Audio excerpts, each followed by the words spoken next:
video 2 on the refrigerant recovery procedure. This is video 2. Now remember in video 1, I told you when I started this vehicle up, the high side pressure started out at 9, and low side, 9 PSI, high idle, vehicle cold. This high side slowly crept up. I think the highest, if you look back at the first video, was somewhere around 154, 158, and it just kept on creeping up as it was running longer and longer. And the low side started creeping up. It was getting up to 16. Well, off video, while I was going to get my recovery equipment and tank, when I came back, the high side crept all the way up to 19 PSI. No, low side. Why do I keep reversing that? The low side crept up all the way to 19 PSI, and the high side went all the way up to 164 PSI. Now, the ambient temperature out right now, 59 degrees Fahrenheit outside. And this should have 900 grams. Get in there.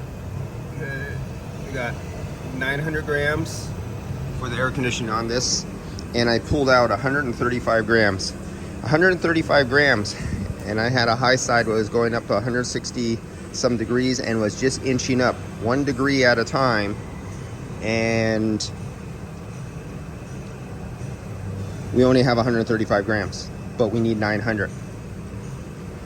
Weren't you told that if your high side is really high, especially for ambient conditions, if you have a high side, you must be overcharged? Well, it's 59 degrees outside, and wouldn't you think for R134, 160 something plus on the head pressure at a 59 degree ambient temperature would be considered high? So it must be overcharged, but yet I only took out 135 grams out of 900 grams.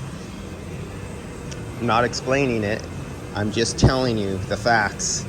Why it does that? Well, there's a little thing in physics that goes on with compression and oil delivery and needed superheat back to the compressor, and there's a reason for that. And those are things you need to research, because on your journey to find out this information of why this happened and studying superheat and subcooling, oil delivery, compression ratio, you'll know why this little scenario just happened with such a low charge but such a high pressure. All right, let's find out in video 2, after being properly charged, what it looks like and the temperatures. And remember, we had 54, 53 degrees superheat. This is an expansion valve system, so you'd usually use subcooling, but I'm just looking at the superheat. My fingers told me one thing, my eyes just touching. If I didn't have the gauges, I come out to the same conclusion anyway, just using my fingers and temperatures and not pressures.